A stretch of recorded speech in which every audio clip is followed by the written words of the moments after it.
Esta é a história do dia da Rádio Observador. Para os Estados Unidos, Portugal é essencial no combate à Wagner. Porquê?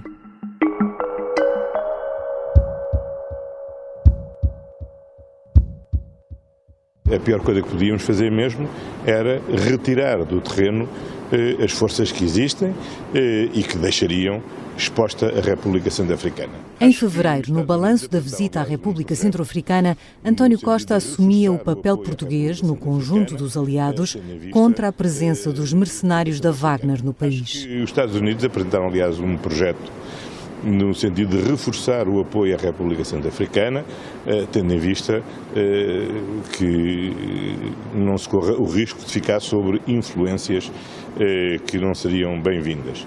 Isso ajudará seguramente a evitar que Wagner possa crescer ou provavelmente até possa retirar-se. Um mês antes, numa reunião discreta em Lisboa, confirmada pelo Observador, foi isto mesmo que oficiais dos Estados Unidos pediram a Portugal, que os militares portugueses não desmobilizassem da República Centro-Africana e ajudassem a controlar o grupo Wagner. Porquê que Portugal era e é relevante para os Estados Unidos nessa missão? E o que mudou com a morte do líder dos mercenários, Yevgeny Prigozhin? Vou conversar com José Carlos Duarte, jornalista de internacional do Observador. Eu sou a Sara Antunes de Oliveira e esta é a história do dia.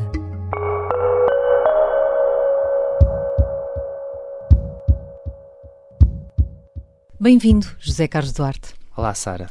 Que reunião foi esta que aconteceu em janeiro, em Portugal, por causa especificamente do grupo Wagner na República Centro-Africana?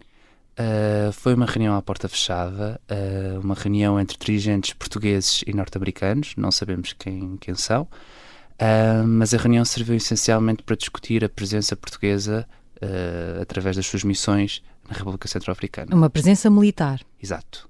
O Observador, tu conseguiste confirmar que essa reunião de facto aconteceu, ela tinha sido noticiada pelo Politico, que avançou detalhes sobre essa conversa que aconteceu entre oficiais norte-americanos e dirigentes e autoridades nacionais portuguesas.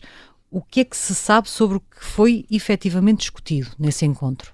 Sabe-se que os dirigentes norte-americanos vieram a Lisboa tentar convencer as autoridades portuguesas para permanecerem na República Centro-Africana. Em primeiro lugar, faz sentido aqui distinguir que existem duas missões, uma de treino da União Europeia e outra das Nações Unidas. No que diz respeito à das Nações Unidas, os dirigentes portugueses estavam preocupados com a saída dos franceses, dos militares franceses que abandonaram a República Centro-Africana no final de 2022. E as autoridades norte-americanas vieram aqui, de certa forma, tranquilizar os portugueses de que não haveria problemas, não haveria tensões e que poderiam continuar e não ficariam numa posição vulnerável. Porque Portugal entendia que com a saída dos franceses, os militares que lá estavam, nomeadamente os portugueses, estavam mais expostos à violência e à instabilidade do país. Exato. E os norte-americanos vieram cá trazer a mensagem de que isso não iria acontecer. Também há a questão da missão de treino da União Europeia e aí as coisas já são um pouco diferentes. De acordo com o Político, havia a intenção de, no governo português, tirar as tropas e abandonar essa missão em abril de 2023. Cerca de 3 meses depois desse encontro em janeiro. Exato. E os norte-americanos vieram a Lisboa tentar convencer os portugueses a não abandonarem a missão de treino, que aliás é liderada por um português. Ei! Alta fogo! Encosta à direita! À direita! Ei! Vamos passar! Vamos passar! Inimigo! Rajadas curtas! Primeiro contactei o Pentágono e o Pentágono encaminhou-me para o Departamento de Estado norte-americano e eles realmente não confirmam a existência da reunião, dizem que não comentam as reuniões diplomáticas que existem entre Estados. Dizem, aliás, que são rotineiras, não é? Exato, são um hábito. Exato. Contudo, dizem na resposta escrita que mantêm comunicações estreitas com dirigentes portugueses através da Embaixada norte-americana em Lisboa. Portanto, não confirmam, mas também não desmentem. Porque especificam até que essas conversas são para promover a estabilidade e a prosperidade da República Centro-Africana e de outros países em África. Sim. Os Estados Unidos também confirmam, na mesma resposta, que estão, neste momento, a trabalhar com as autoridades portuguesas para alcançar esses objetivos e para promover a estabilidade na República Centro-Africana. O esforço que está a ser feito por todos, por Portugal, pelo Ruanda, por outros Estados, é precisamente tornar desnecessário a presença da Wagner no território da República Centro-Africana. Certo é que, um mês depois dessa reunião muito discreta, estas reuniões, como é óbvio, não são tornadas públicas e, como os próprios Estados Unidos nos disseram, são rotineiras. Mas foi uma reunião sobre a qual poucos querem falar, não quiseram dar-nos resposta. Certo é que depois, um mês depois, António Costa vai visitar as tropas portuguesas na República Centro-Africana, fala da saída dos militares franceses, porque isso de facto percebe-se que era uma preocupação para Portugal, e confirma o empenho de Portugal e a continuidade das missões, todas, não é? Nomeadamente aquela que, segundo o Político, estava aqui na cabeça dos portugueses de abandonar a partir de abril. Sim, António Costa, quando vai a Bangui, a capital da República Centro-Africana, confirma, efetivamente, que Portugal vai manter-se quer na missão das Nações Unidas, quer na missão da União Europeia. E ele confessa, em declarações à agência Lusa, que a visita serviu precisamente para avaliar se havia condições políticas para Portugal permanecer na República Centro-Africana e, segundo o Primeiro-Ministro, após ter conversado com os altos dirigentes da República Centro-Africana, havia vontade das elites do país em que Portugal permanecesse na República Centro-Africana, daí que a decisão tenha sido permanecer no país. Exatamente o que é que Portugal faz na República Centro-Africana nessas duas missões? Não são duas, até são 3 missões. Na mina existe a missão das Nações Unidas, onde estão cerca de 210 militares. Essa missão, Portugal é reconhecido, e no artigo do Político estava exatamente explicado o motivo pelo qual os Estados Unidos também queriam que Portugal ficasse na República Centro-Africana. Tem a ver com a força de reação rápida, isto é, uma força que consegue rapidamente reagir a qualquer imprevisto e que consegue proteger não só as elites como também a população de algum eventual golpe de Estado, por exemplo. Depois existem 2 missões da União Europeia, uma de treino, que treina militares, que treina forças, inclusivamente da República Centro-Africana, para os capacitar e dotar de formas de reagir a um possível golpe de Estado ou qualquer insurreição. Depois existe uma missão de aconselhamento a nível estratégico que serve para, é mais em termos teóricos, não é uma missão tão prática, digamos assim, em que o objetivo é que haja uma transformação das forças da locais, exato, através da partilha de know-how e mais através da partilha de know-how do que uma espécie de consultoria para os ajudar a avançar e construir o próprio país. Exato. E era por todas essas áreas que para os Estados Unidos era essencial, até porque, como dizia Antony Blinken na resposta que te enviou, a ideia dos Estados Unidos é promover a estabilidade, para a qual às vezes é preciso forças de reação rápida, mas depois também ajudar os países a crescer, para o qual é preciso formação e capacitação. Era exatamente disso que falavam os Estados Unidos. Exato, sim. Nós já vamos voltar à conversa com José Carlos Duarte, jornalista de Internacional do Observador.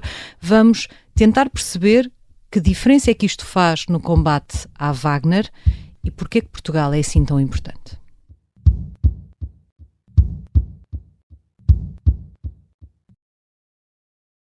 Estamos de regresso à conversa com o jornalista José Carlos Duarte. José, estávamos a falar do que faz exatamente Portugal na República Centro-Africana.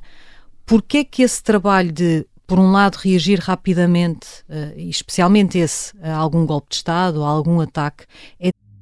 Esta é uma história de guerra. Dá-me uma catanada aqui na cabeça, abre-me a cabeça. António Lobato foi o português que mais tempo esteve em cativeiro na Guerra de África. Dizia-me assim, dá a faca. E eu dizia assim, vem buscá-la. O Sargento na Cela 7 é uma série para ouvir em 6 episódios que faz parte dos Podcast Plus do Observador. É narrado por mim, Pepe Rapazote, e tem banda sonora original de Noiserve. O Os Podcast Plus do Observador têm o apoio da Onda Automóveis. Tão importante para controlar a Wagner? É extremamente importante, de facto, porque o grupo Wagner tem uma espécie de pacto assinado com os regimes africanos.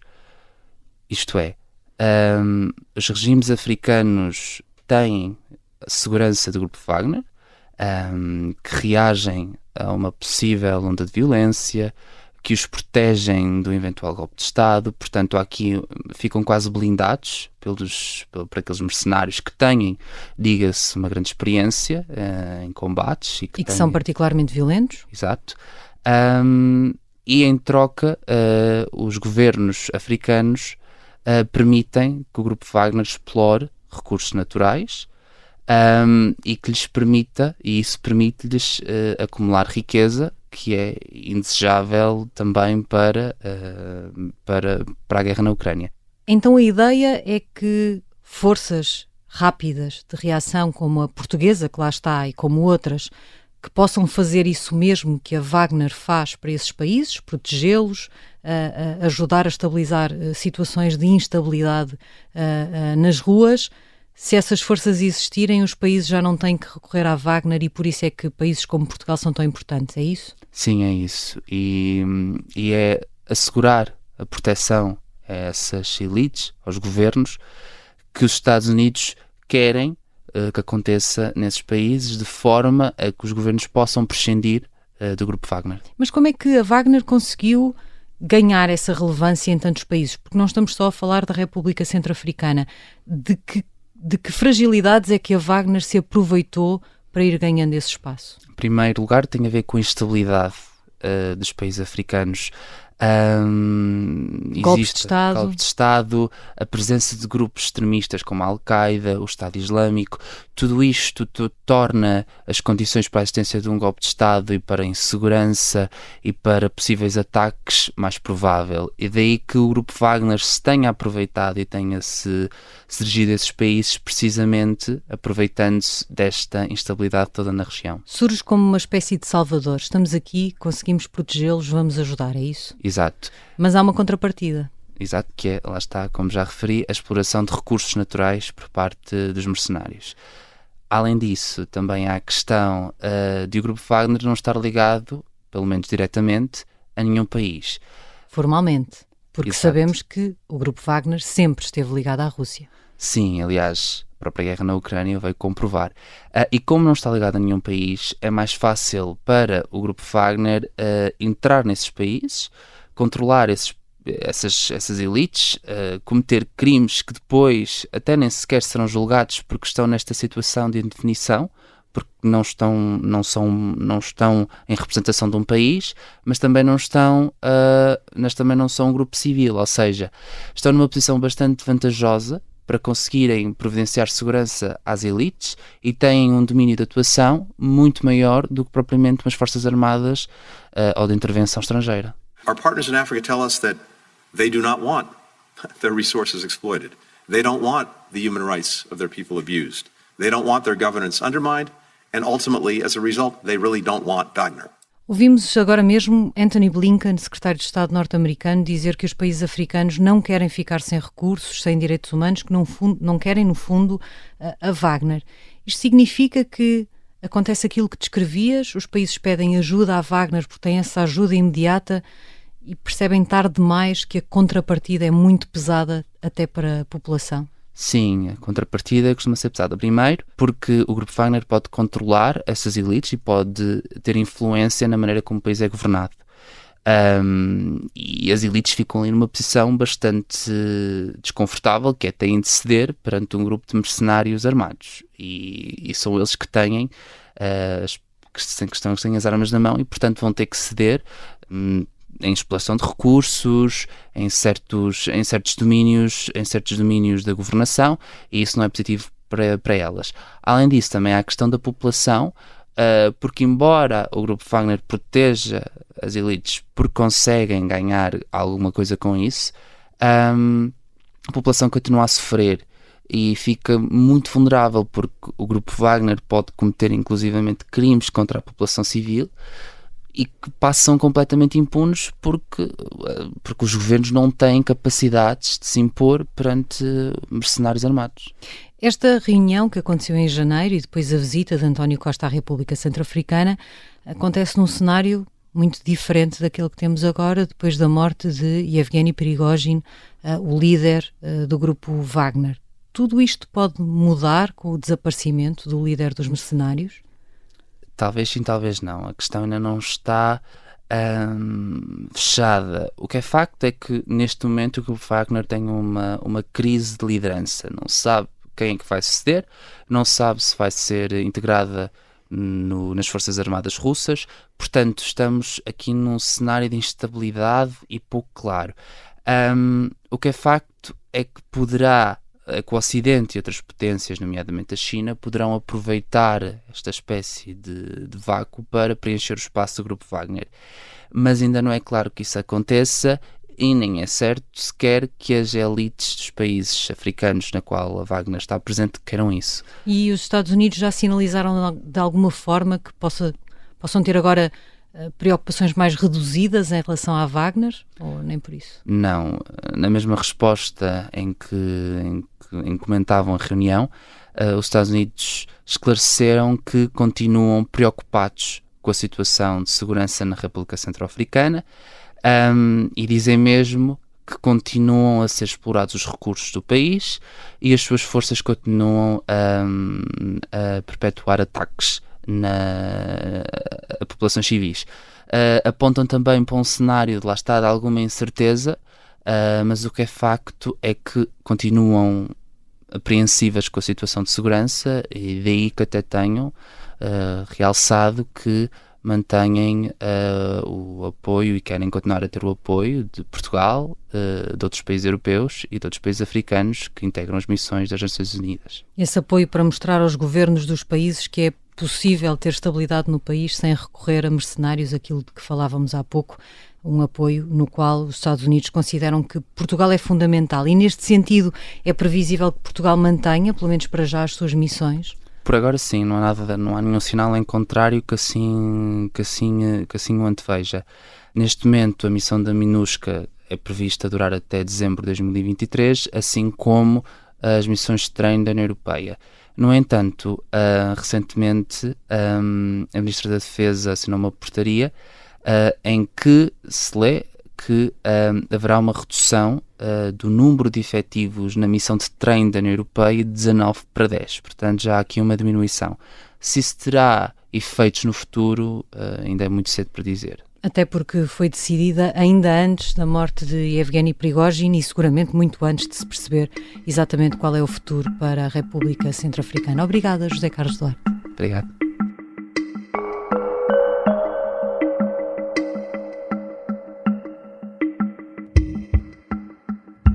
José Carlos Duarte é jornalista de internacional do Observador. Neste episódio, ouvimos sons recolhidos pela agência Lusa e pela Reuters. A sonoplastia é do Bernardo Almeida, a música do genérico é do João Ribeiro. Eu sou a Sara Antunes de Oliveira. Até amanhã.